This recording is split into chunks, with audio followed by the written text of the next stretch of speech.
Hey guys, it's one of my favorite videos of the month where we talk about the top 3 baits. This month, it's October. Stick around to the end because you'll learn how you might win these baits. Let's go.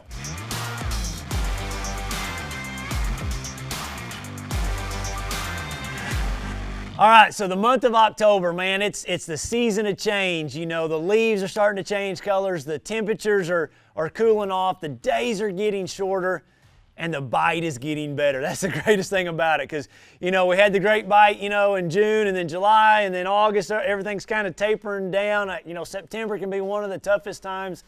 October, I feel like we're getting around the corner. Things are getting better. The bite's getting a lot better. You know, but first, I want to give away all the baits for September. I got 3 winners right here that I picked out. I say I picked out, actually I make my camera guy do it because I feel like I know so many of you guys personally. But my first winner for the month of September is Eric 46935. I can see right there that you're a subscriber to the channel, Eric. I appreciate you leaving the nice comment. I am going to mail you a set of the baits from September. You just got to email my website, Eric. The other winner we got is Ashley Duyser, D-U-Y-S-E-R. She is from Wisconsin. Ashley, thank you so much for being a subscriber. And you got a set of baits coming your direction also. And last but not least, Adam Hanna. Man, super nice comment there, Adam. I appreciate it. You like throwing square bills. You said you're going to try it on docks, that you do it a lot on riprap. So I appreciate the comment, Adam. I appreciate the subscription.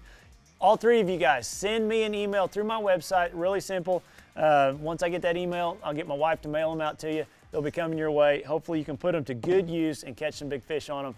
I'd love to see a photo or a comment or something once you get them, if you don't mind. It'd be cool to see the package once you get there because we enjoy mailing all those out. But with that said, you know, with those baits that I'm mailing, those 3 winners in September, those are going to work in October. And there's also a couple baits in August. I don't always want to say the same baits every month. So remember, you know, we talked about in that August video, the topwater, you know, the Chapo. That's a great, great, great bait in October. You know, in September, we talked about, you know, the big worm. We talked about a big square bill. We talked about a jerk bait. Those baits are still going to work in October, especially that jerk bait in and around those schooling fish, over those grass beds, out off the ends of docks. You know, those baits, don't forget about those baits. When I say these baits here, you got to mix a few of those others in, and the topwater is going to be a great bait, you know, all through this month. You know, another bait that I don't want you to overlook, it's not in these baits here, but is a spinner bait. You know, in October, especially going into November, a spinner bait works. You know, I did a track and bass movements where I caught them really good on a spinner bait last fall. It'll be a great video for you to go back and see. Another way to catch some fish this time of the year. So I'm giving you 3 other choices that I don't want you to forget about when you go out fishing in October. All right, you know, in September we talked about a square bill. We talked about a big square bill. A great bait. The reason I like that big square bill in September, you know, we went over that. I don't want to reiterate it. But now in October, I'm going to throw another square bill in the mix, and it's going to be a small square bill. So many of the times in October, those fish move to the backs of those pockets, you know, and they're feeding on shad that are really, really small, and they're hard to catch. You know, we talked about a lipless crankbait in September. You know, we talked about that 1/4 ounce. You know, another bait that I would throw is a very small square bill. This is the 3.5 square bill that Berkley makes. It's a smaller size than the normal size that we've all thrown, or that bigger size that I mentioned in September. It's a bait that I have tied on in October. I'm going to throw it on 12-pound fluorocarbon. Every now and then 14, every now and then 10. 90% of the time it's going to be on 12-pound fluorocarbon, 7-foot medium heavy rod, high-speed reel. But you will be amazed just making the difference from the 5.5 square bull. That's the Berkley version. It equates to the 1.5 that everybody else, you know, the one that was always out there, the norm for the longest. That size, you know, is about that big. When you downsize it to the one just a little bit smaller, it's like a light switch goes off. Those fish start eating it better. They got it engulfed. It is a bait that it's a bait I have tied on this time of year. Just a very small square bill. And it has to do with, 1, they're feeding on those smaller shad, and 2, it has to do with a lot of pressure. You know, they've seen those square bills all year long, and by the time you start downsizing it to a smaller one on pressured lakes, it can be a game changer and put a lot of fish in your boat. All right, so I got 3 different colors here, you know, for 3 different types of water, really, in my opinion. You know, I've got a sexier shad here in the middle. That's kind of that stained to clear water. I got a chartreuse blue. This is gonna work in really clear water on cloudy, dark days, early in the morning, and in dirtier water. And then I got honey shad. I just love the honey shad color. You know, that's the one I used in Red Crest up on the Mississippi River to win that back in 19. It's just an awesome color. Dark days, you know, medium stained water, fairly clear water.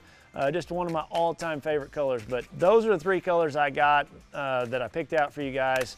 And remember, somebody's gonna win these. You guys gotta leave me a comment, be sure you're a subscriber, and I am going to mail these off. Okay, so that's my first bait right there. We talked about the line, we talked about the rod, we talked about why. We will talk about where on these in the next video next Thursday. The next bait that I'm gonna talk to you about, it is now time to pull out a jerk shad, a weightless, a fluke style bait. You know, I throw the pearl white all the time. I'm gonna rig this on a 5/0 EWG hook. I'm going to have a small swivel up in front of it, and you know, I'm gonna have it on 14-pound fluorocarbon, or I'm gonna have it on braid. A lot of times I like to have that 40-pound braid to the swivel to a 14-pound fluorocarbon leader. This bait right here, I mean, it's just a special bait for me. Me and Matt Reed, a great friend of mine, we won a boat, or a couple boats on Texoma in October throwing this bait right here. You know, it's a bait this time of the year that those fish will eat. You know, there's, like we talked about, they're in the backs of those pockets. We're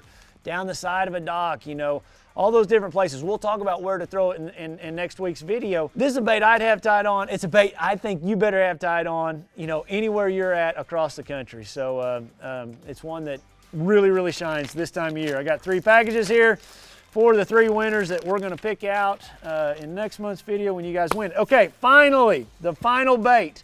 This is the time of year that I start throwing like a hard head, like a, you know, Berkeley's version of it right here is a swing head. You know, Tommy Biffle made it super popular, the Biffle bug, the Biffle head. This is a bait this time of year that I love throwing. When you think about this bait, it's a bait that I cast out there and I reel it in.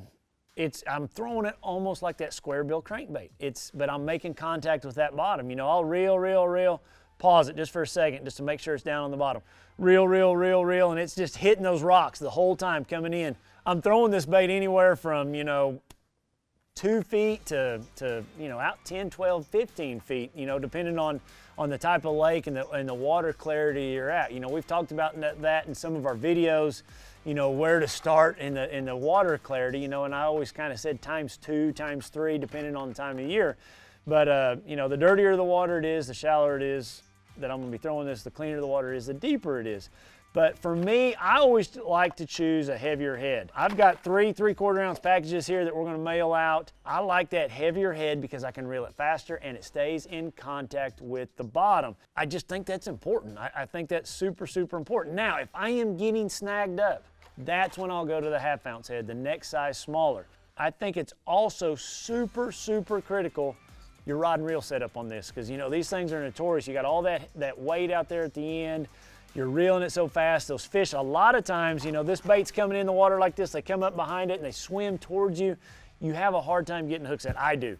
And so I put it on the biggest 7/6, you know, heavy action. I use a carbon light rod, a high-speed reel to really take up that slack in a hurry. But I'm still reeling it fairly slow to keep it on the bottom. But as soon as I get that bite, I can really speed up with an 8:3 to 1 gear ratio reel to take that slack out. Now, the 2 different baits that I put on these swing heads like this, you know, if I feel like they're eating crawdads, you know, then I'm just going to use like a Pit Boss. Just this, I got a 4-inch Pit Boss, black blue. This is going to be for dirty water. You know, this bait would sit like this coming through the water. All these flappers are going to be going back here. You know, it's going to be just jiggling around coming through the water. Great bait. You know, bluegill or a crawfish imitator. That's when I use that. Now, if I feel like it's more of a shad deal, especially gizzard shad, and that happens a lot this time of the year, I throw this bait right here. It's called the Deal. It's a bait that was built to put on the back of a vibrating jig, but it's awesome on a swing head. I like it because it's vertical. It's got a very good shad profile to it, and the tentacles on it are vertical, just like that right there. So they're vertical, and when that's on that swing head, that thing is just kicking like this, just going crazy. You know, you go to pause it, it swims to the bottom, it stands up just a little bit, and then you go to reeling that thing again. It's just got a lot of great action back here, and it's got the profile of a shad. This is one of my favorite colors right here. AYU, I have a hard time saying that word, the 4.5 inch. I'm gonna use that and stain to fairly clear water. Great, great color. The next color I got for it is Skeet's Green Money. It's just a great color here, color combination that Skeet designed. It's green pumpkin with green flake on the back with a little bit of purple on the belly. This is a great clear water color. I just love that color. Awesome, awesome bait on that swing head though. Okay, so I want to show you real quick on the rigging. Let me grab my rod here. I've got a 7.6 heavy. I've got 20 pound, 17 to 20 pound test. It's a big line deal. You got to think about this bait. You know, it's going down through the bottom. It's getting all snagged in them rocks. It's a big line, big rod type deal. But you know, when I rig this, I want to show you real quick. I know everybody knows how, but you know, when you push this in, I push it as far as I can on this keeper on the front of this fusion hook, and I'm gonna get it all the way up there and then some. Just the reason for that is I can get this hook back in a little bit less meatier spot. And then I set the hook right there on the side. I go straight up vertical through it. Really, really critical to make sure you go right through the middle and then go straight up. I want it to poke all the way out. See how that's poked all the way out? I want all this exposed, and then I'm just gonna lay it right there. I don't do any skin hooking. I don't do anything else, but just lay it right there on the top. And I got it just a little fat, so I'm gonna pull it just so that my bait's straight. Okay. There it is right there. I've got it good and straight, but it's laid. I don't do anything else to it. That's gonna help with that hookup percentage. You can also just kind of ream that hole out a little bit to where that'll slide. But man, that bait right there is deadly on that swing head. It's just, you know, when that thing's coming through the water like this, it's just all kicking, got a lot of action, and it imitates a shad. That's just, I think, one of those things that when people are reeling in a swing head jig, a lot of times it's just shad scurrying on the bottom, feeding on the bottom, you know, and it's a high rate of speed, you're reeling it quick, it's a reaction strike just like a crankbait. And you know, it's making lots of noise with that head hitting the rocks. It's a neat bait to throw this time of year. We'll dive off on where I throw this thing next week in that video of where to start. We'll be giving an Optima battery away in that like we do every month too. So you guys check that video out next week, be on the lookout for you. One thing that'll help you with that, if you click that bell, you know, somewhere on the screen here, that will help notify you when these videos come out. And we always try to go in and pick one of the first people that go in and comment within the first week. It's just something we try to do to reward you guys for watching my videos. And with that said, guys, you know, if you enjoy my videos, if you're enjoying watching these, do me a favor, subscribe. It helps me a bunch. Hit that like button. The more engagement I can get from you guys, it helps me for my videos. You know, that's the reason I'm doing all these, is to help you guys, but in return, if you guys can help me, it helped me a bunch with the videos. So I hope this helps, guys. I hope this helps put some more fish in your boat in the month of October. And it's a great month to fish. You know, October can be really good. It's one of those months that it can be really good one day, and then the next day you're like scratching your head wondering where they went, but then you can go back the next day and it can be really good again. So I love this time of year. I've caught some of my biggest fish this time of year, you know, on some of these baits, on top waters. And you know, you're starting to get the lake to yourself, because so many people start deer hunting this time of year, and it's a good time to be out there. The leaves are changing, things are cooling off, and the bite's getting better. So until then, you guys have a great week. Thanks a lot for following along.